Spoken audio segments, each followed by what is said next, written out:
goes on and on and on, and you just swap your way around your different rutted bits of sand you want to go on. We've travelled all the way up the cut line. We've now found we've crossed the other road that comes from Khanzi that cuts across.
We've realised we're not going to make our further camp. Just seen a sign that it's still 50 k's to it. So we've decided to stop here again on the edge of Piper Pan. It's our third night of wild camping in Africa. This is the fading light over Piper Pan.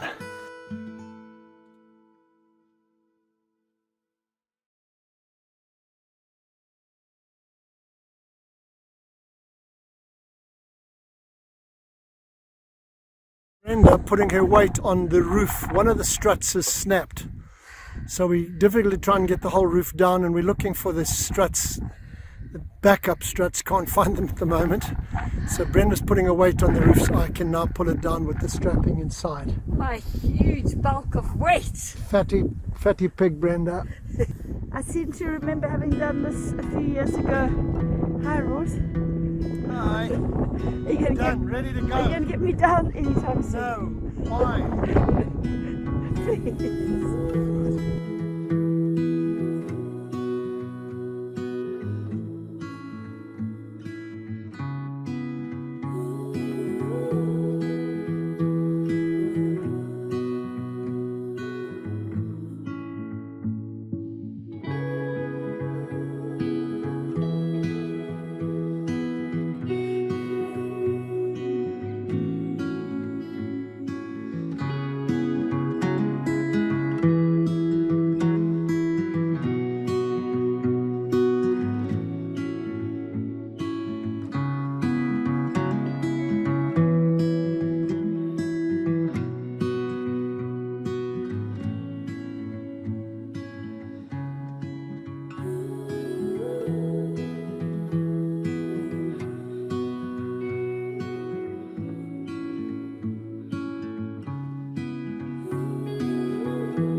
This is where we're stopping tonight, at Leopard Pan.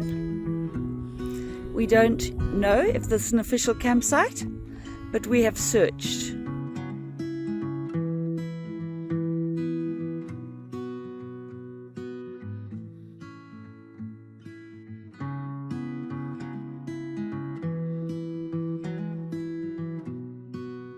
This is looking through the back of our little wild campsite here.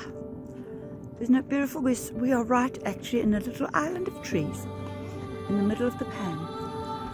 And we're going to have a shower tonight. I'm so excited. I shall not admit on camera how many days I have gone without a shower, but it's the longest I've ever done in my life. That's all I'm prepared to say. How's that for for advertising. Babylon Storen!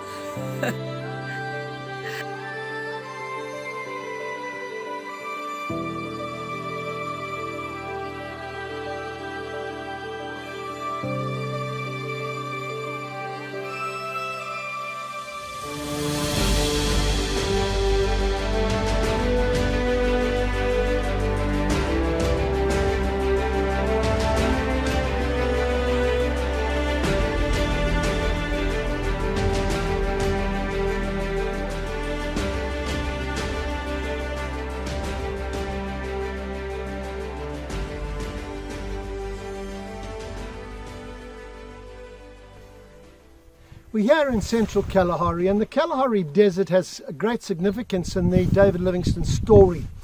After spending time at Kuruman and marrying Robert Moffat's daughter Mary, they moved to 2 stations, but they ended up at Kalahari, just west of Gaborone, which is also on the edge of the Kalahari Desert. Kalahari was a sad time for them because they lost a little daughter through illness.